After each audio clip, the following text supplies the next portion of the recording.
Olá, eu sou Raíssa Lomonte e seja muito bem-vindo ao Aquicultura, o programa que apresenta para você as inovações na produção de pescados do Brasil. Você sabia que é possível substituir gradualmente a ração convencional de peixes por uma dieta equilibrada com insetos como besouro tenébrio, o grilo preto e a mosca soldado negra? Essa troca é tema de um estudo de cientistas brasileiros e mostra vantagens para os produtores rurais. Sobre esse assunto, eu converso agora com a Luciana Lacerda. Ela é zootecnista especializada em qualidade de pescado. Seja muito bem-vinda. Obrigada pela sua participação, Luciana. Eu que agradeço a oportunidade, Raíssa. Também participa conosco o Diego Vicente, ele é professor do Instituto de Ciências Agrárias da Universidade Federal de Minas Gerais. Seja muito bem-vindo, Diego, obrigada pela sua participação. Olá, muito bem, eu que agradeço, um prazer estar aqui com vocês.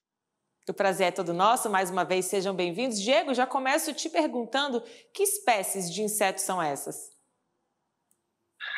Olha, hoje no Brasil a gente tem mais de 2.000 espécies de insetos alimentícios, né? No mundo, mais de 3.500. Mas em se tratando de produção industrial de proteína de inseto para alimentação animal, olha, a gente pode resumir aí numas 3 ou 4, tá? Carro-chefe do mundo é a mosca soldado negra, Black Soldier Fly. Também podemos citar o tenébrio, seja o tenébrio comum ou o tenébrio gigante, também são amplamente produzidos. Numa escala um pouco menor de produção, o grilo e as baratas, né? Barata cinérea, barata Madagascar. Não são essas baratas domésticas aí que vivem no esgoto, são bem diferentes, são criadas em cativeiro, né? Aliás, todas essas espécies de insetos que eu mencionei, criadas em cativeiro, com mais alto nível de biossegurança e super seguros para uso na alimentação animal e até humana. Uau! E que efeitos essa alimentação causa nos peixes? Eu queria que você falasse até mais tecnicamente, né? Que resultados vocês têm encontrado nesses animais alimentados com insetos? Olha, Raíssa, a verdade é uma só. Quanto mais a gente estuda os insetos na nutrição de peixes e nutrição animal como um todo, mais benefícios a gente descobre. É impressionante o como esse alimento tem valor nutricional, tem valor biológico.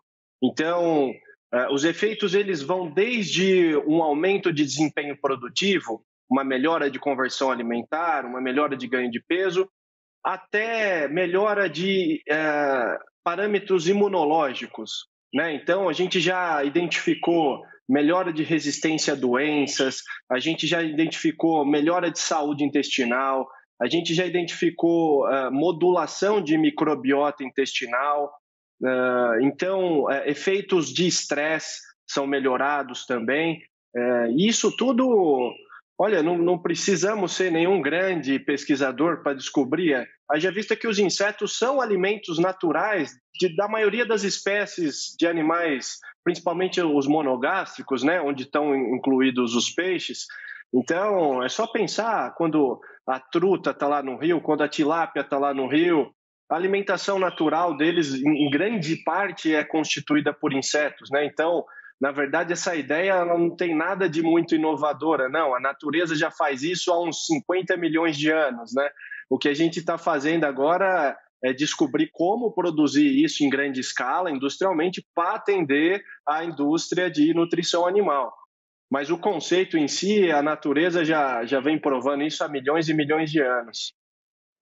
E de que maneira esses insetos chegam, né, para a alimentação? É por meio de uma farinha? Como eles são oferecidos aos peixes? E também qual percentual de insetos os peixes podem consumir? Raíssa, a questão do percentual, na verdade, 100% da farinha, ela é feita de larvas, né? Mais falando especificamente da Black Soldier Fly. A inclusão na dieta, nós temos uma variação, máximo de 5%, 3%, no máximo 5%.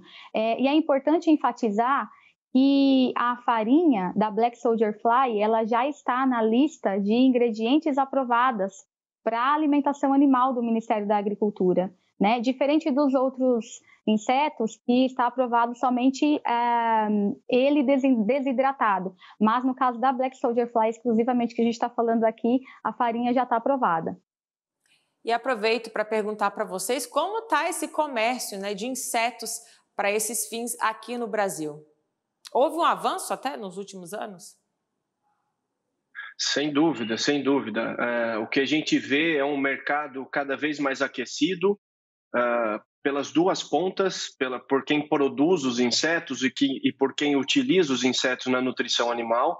Então, o número de empresas aqui no Brasil tem aumentado cada vez mais, e o que me salta aos olhos é que são empresas muito sérias entrando nesse mercado de produção de inseto. Então, empresas preocupadas com a biossegurança da produção, empresas preocupadas com a qualidade nutricional desse inseto, com a sustentabilidade da produção, haja vista que isso é uma pressão do mercado bastante forte hoje para a produção sustentável de proteína animal, né?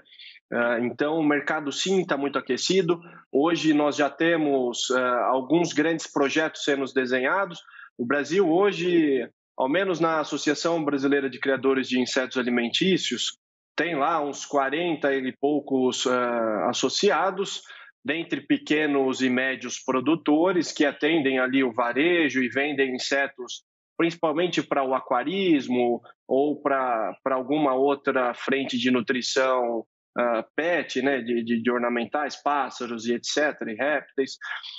Para peixes, especificamente, esses pequenos e médios atendem o mercado de varejo para aquaristas, mas os grandes projetos de produções de toneladas por dia já estão sendo implementados aqui no Brasil para atender o mercado de fábricas de rações, né, o mercado industrial, vamos se falar. Então, a expectativa, segundo os dados de empresas de pesquisa de mercados mundiais, tipo a Meticulous Research e etc., eles projetam um crescimento desse mercado de 33% ao ano. Né? Então, quando a gente trata de macroeconomia, a gente vê um Brasil em recessão, quando muito estagnado, ainda que outros países já retomaram o crescimento, mas o mercado de insetos, ainda que o cenário macro não tão favorável, mas com crescimento acima de 30% ao ano. Então, isso é bastante promissor, né? Enfim, o Brasil ele tem tudo para ser um dos maiores produtores do mundo, pelas condições climáticas favoráveis à entomocultura, né? Entomocultura é a produção de insetos em cativeiro. Então, nós temos tudo o que é preciso aqui. Nós temos clima, nós temos a produção animal pujante, que absorve essa proteína de alta qualidade, e nós também temos uma agroindústria muito forte que gera os insumos que vão ser utilizados na produção dos insetos.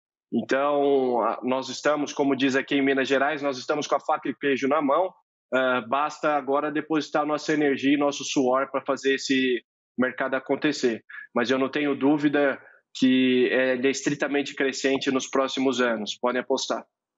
Essa farinha, então, deve ser em breve produzida em larga escala aqui no Brasil, né?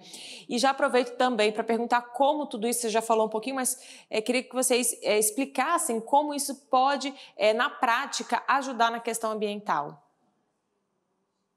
Bom, em relação à questão ambiental, a inclusão, como eu falei, ela é bem baixa, né? Em relação à soja, se a gente for comparar. Mas eu acho que a grande vantagem está no sistema produtivo, né? Na sustentabilidade, como o Diego falou, né?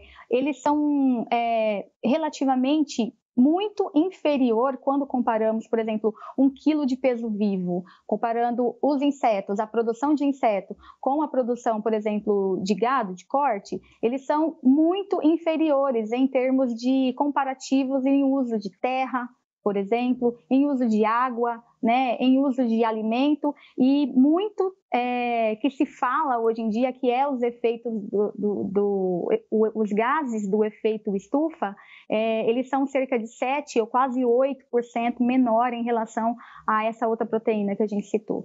Então, assim, comparando com as demais produções, hoje realmente é muito mais vantajoso no requisito sustentabilidade, né? Além disso, a produção de inseto, ela acaba atendendo 10 dos 17 objetivos do desenvolvimento sustentável da ONU. Então, hoje, nós temos uma embalagem proteica, vamos dizer assim, que a embalagem do pescado que a gente compra conversa muito com o consumidor. Então, o sistema produtivo quando ele é sustentável, ele é extremamente importante que se coloque isso nas embalagens, para que o cliente saiba aquele impacto, né, o impacto daquele produto que ele está consumindo. E hoje, o consumidor, ele está bem atento a isso, né? Ele está preocupado com isso.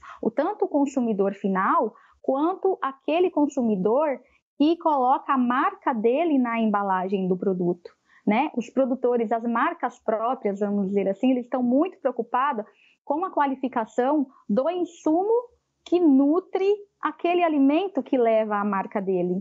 Então, é muito preocupante quando ele não tem, por exemplo, um fornecedor de insumo qualificado que pode gerar problemas reputacionais para ele, né? No caso, muito se fala de desmatamento, né? Insumos oriundos de locais que sofreu desmate. Então, é extremamente importante que o produtor, ele preste muita atenção no fornecedor de insumo dele. Inclusive, é um requisito do Ministério da Agricultura. As fábricas de rações, elas precisam qualificar o fornecedor de insumo, né? Desenvolver ele para que ele seja o mais sustentável possível. Luciana, e um outro ponto de destaque aí também é a questão econômica. Como fica custos para o produtor rural? Na verdade, eles ainda estão sendo avaliados, né? Não se trata de um ingrediente barato, né? Por conta da produção em larga escala que ainda não tem. Se temos a intenção de baratear, produzindo, óbvio, né? Com a inserção de novas fábricas aqui no Brasil, óbvio, tem a lei da oferta e procura, né? Então, quanto mais se produz, mais barateia a farinha. Então, estamos buscando a larga escala exatamente para poder tornar acessível, né? E fazer com que os custos fiquem cada vez mais prontos e disponíveis para o produtor final. Ainda nesse contexto, a gente sabe que o custo de importação muitas vezes é inviável para pequenas comunidades, isso foi abordado até no estudo, né, sobre esse assunto, e também em países da África, por exemplo. No longo prazo, essa alimentação com insetos poderia ser uma alternativa? Sem dúvida.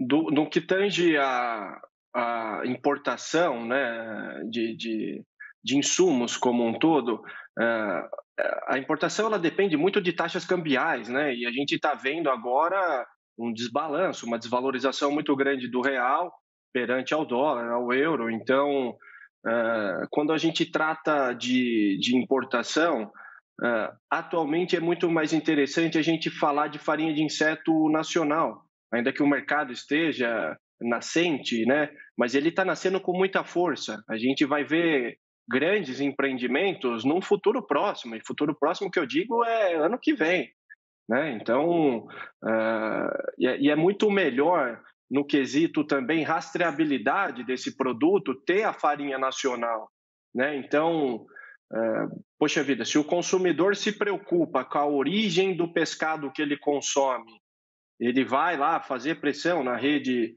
varejista ou nas fábricas de rações que fornecem as rações para os peixes, a fábrica de ração, por sua vez, ou até mesmo as grandes redes varejistas, por sua vez, conseguem entrar na produção de inseto brasileira e verificar e qualificar esse fornecedor, ver se está tudo dentro das normas de boas práticas, se os resíduos estão tendo um destino adequado, se as condições de trabalho são ideais. coisas que a gente nem sempre consegue fazer com farinhas que vêm lá da Ásia ou lá de qualquer outro país. A gente vê hoje a produção de inseto, ela também está muito concentrada na Europa, América do Norte, mas também na Ásia. Então, alguns países despontando, como Tailândia, Vietnã, Indonésia, a própria China. Então, o que eu vejo é que a farinha nacional tem tudo para dar certo. O brasileiro, ele trabalha muito bem. A nossa legislação é muito rígida, muito mais rígida até do que as legislações lá de fora. E mais do que isso, o consumidor consegue bater lá na porta da produção de insetos e falar: puxa vida, deixa eu ver o que está acontecendo aí dentro.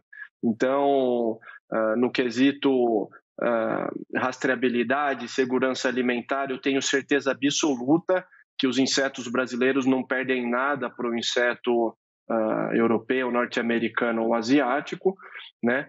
E então, sim, além do que, vale a pena ressaltar também, Raíssa, que a produção de inseto ela é extremamente versátil, o que confere a ela um aspecto democrático, né? O que eu quero dizer com isso?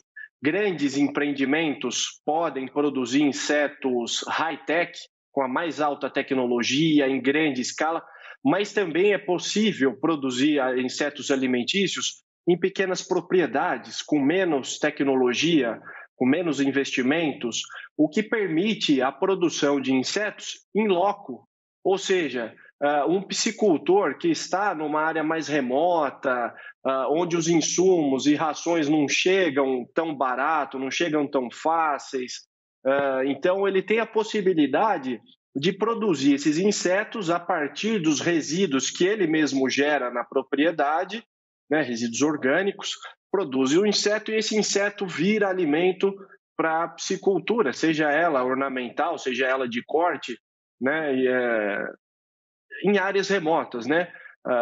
Vale também ressaltar que, como a Luciana já muito bem disse, mas a produção de insetos ela demanda muito menos área do que outras proteínas animais, muito menos água, muito menos energia. Você pode produzir proteína de inseto em solos degradados e áreas impróprias para a agropecuária, até no deserto, se você quiser. Então, isso torna áreas antes improdutivas em áreas produtivas de uma proteína de altíssima qualidade nutricional, que é a proteína de inseto, né? Então, vários estudos já foram feitos com várias espécies de peixes, peixes carnívoros, peixes onívoros, todos eles apresentaram uma altíssima aceitação, um altíssimo desempenho produtivo, né? Então, eu repito mais uma vez, acho que o Brasil, em pouco tempo, vai estar na vanguarda desse mercado e nós temos tudo para dar certo aqui nesse mercado de insetos alimentícios. Bacana. Que desafios, queria até que os dois comentassem um pouquinho, a gente ainda precisa superar no curto prazo para ampliar o uso dos insetos na alimentação animal? Bom, vou começar então. Falando um pouquinho da legislação, nós não temos ainda uma legislação específica, né? Específica para a cultura. Então, nós dependemos ainda, na verdade, utilizamos toda a legislação atual, né, para a fábrica de ração, para produtos de alimentação animal.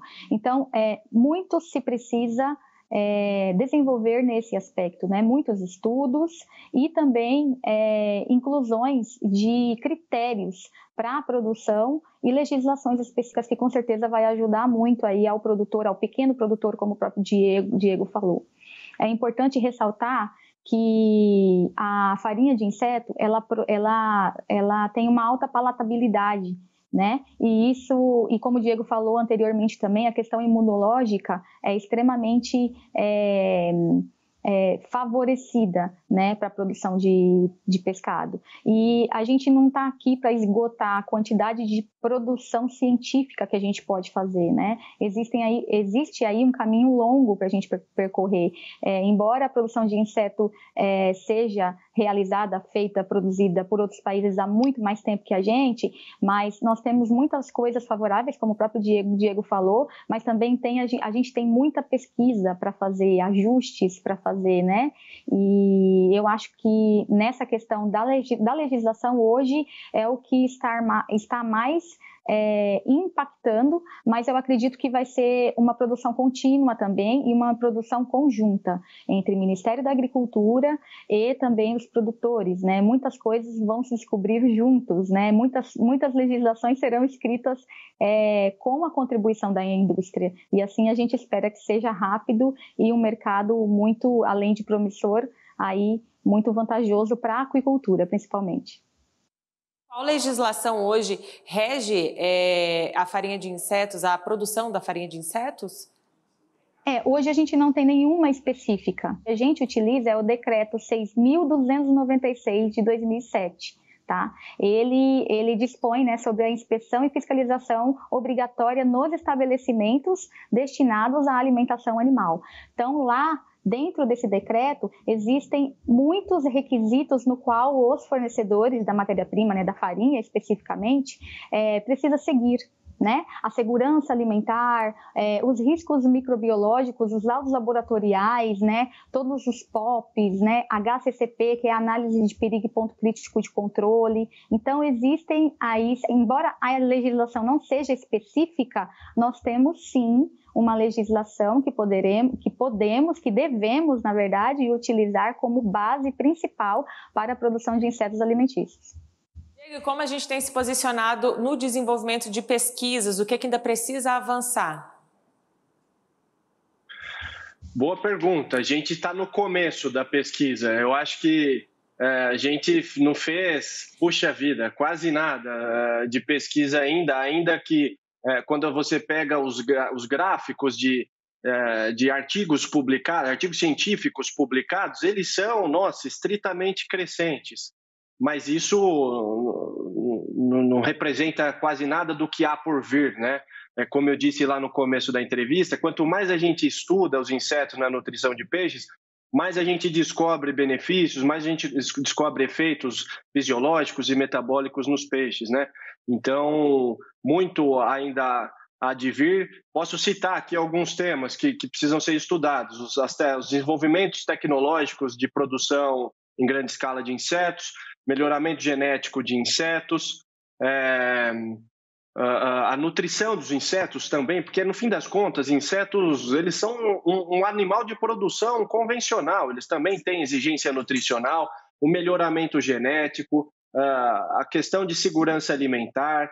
Então, tudo ainda há de ser mais explorado. Nós já estamos num nível técnico-científico que nos dá total segurança de produzi-los e inseri-los na nutrição animal, mas como eu disse, tecnologias são sempre bem-vindas, né? Tecnologias de aumentar o valor nutricional das dietas, né? Enfim, muito há por vir, e também descobrir novas espécies de insetos alimentícios, né? Não ficarmos presos a 2 ou 3, ainda que sejam as que têm mais potencial industrial, mas também dá para se descobrir novos potenciais, validar em mais espécies de peixe. Puxa vida, eu podia ficar aqui até amanhã sobre linhas de pesquisa que dá para ser desenvolvida, mas de uma maneira resumida é essa. Tem tempo ainda para pegar um gancho do que a Luciana falou? Como é que a gente está de tempo aí? Temos 1 minuto e meio para encerrar. Então tá bom. Então eu só queria falar que dentro do que a Luciana falou de legislação e de pesquisa que falta, eu queria complementar que o serviço que vocês do AgroMais fazem, do programa Aquicultura fazem, é essencial, porque traz o conhecimento ao público geral, que não sabia até então que inseto pode ser fonte de proteína, fonte de lipídios, fonte de minerais, de vitaminas para a nutrição animal. Então, eu deixo aqui meus parabéns para vocês por fazerem uma coisa que a gente precisa nos insetos alimentícios, que é derrubar a barreira cultural. A gente que agradece a participação. E antes da gente encerrar, Luciana, eu vou abrir um espaço aqui para você passar as suas considerações finais para o nosso telespectador.